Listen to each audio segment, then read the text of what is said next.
Kalau contoh-contoh aplikasi sebelumnya, itu langsung mengaplikasikan si nanopartikel atau nanomaterialnya pada daging, maupun disuntikan langsung pada binatangnya. Si nanomaterial bisa juga kita aplikasikan pada kemasannya. Jadi kemasan untuk daging maupun seafood.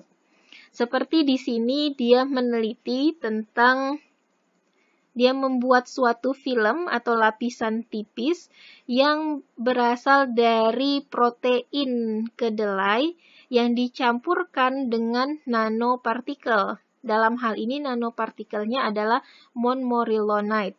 Ini merupakan clay atau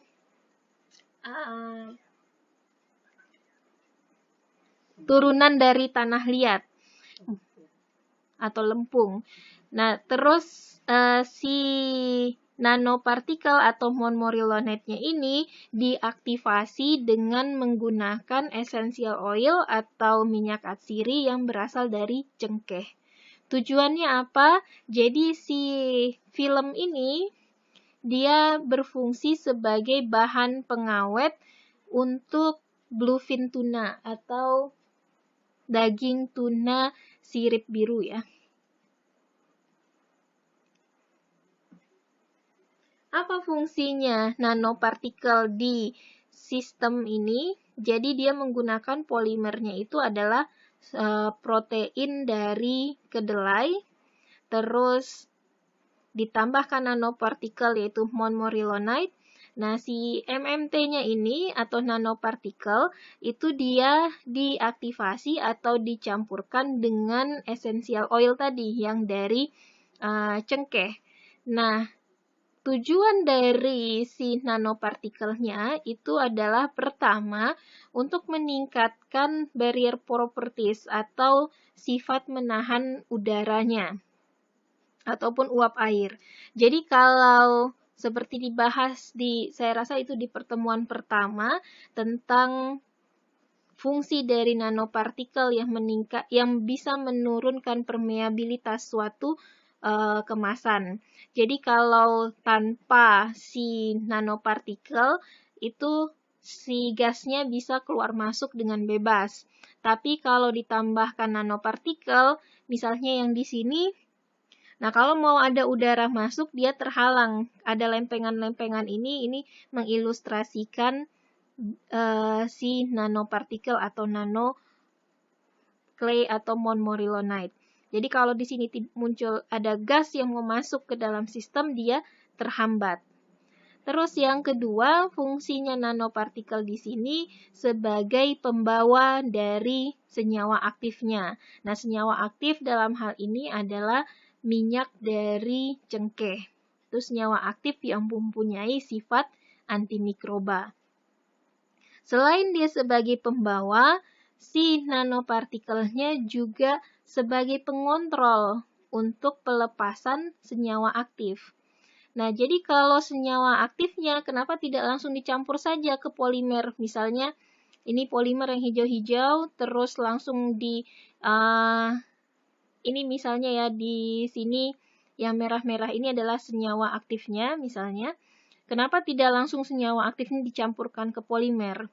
Nah, kalau senyawa aktifnya langsung dicampur ke polimer, tidak ada zat pembawanya yang memegangnya, maka si senyawa aktif ini akan cepat terdifusi kepada produk pangan.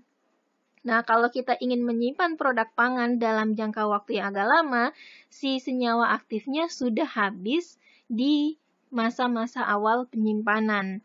Tapi kalau dia terperangkap di dalam si nanopartikel, seperti ilustrasi ini, dia di antara nanopartikelnya, maka dia akan terdifusinya bertahap.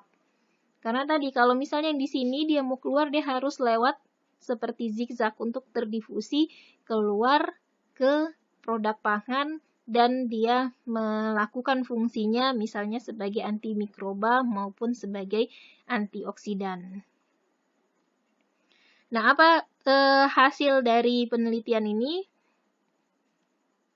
Yaitu ketika dia aplikasikan si soy protein isolate-nya dengan ditambahkan mormorilonite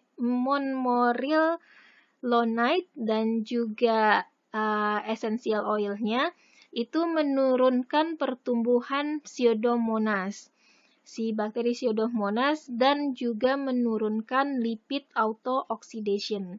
Jadi menurunkan oksidasi dari lemak dan juga dia menurunkan pertumbuhan mikroorganisme. Nah, hal lain yang penting kalau kita mengaplikasikan nanopartikel di kemasan pangan, kita tidak menginginkan nanopartikel ini pindah atau termigrasi ke produk pangan sehingga kita konsumsi.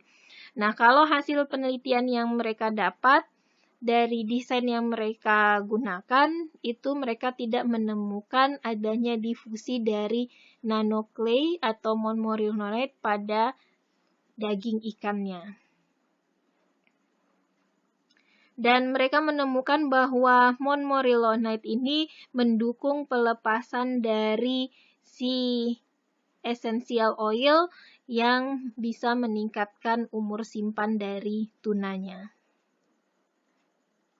Untuk metode bagaimana cara dia membuat menggabungkan antara mormorilonite dengan essential oilnya, terus dia campurkan dengan soy protein isolatnya, itu bisa dibaca di paper ini untuk lebih detailnya.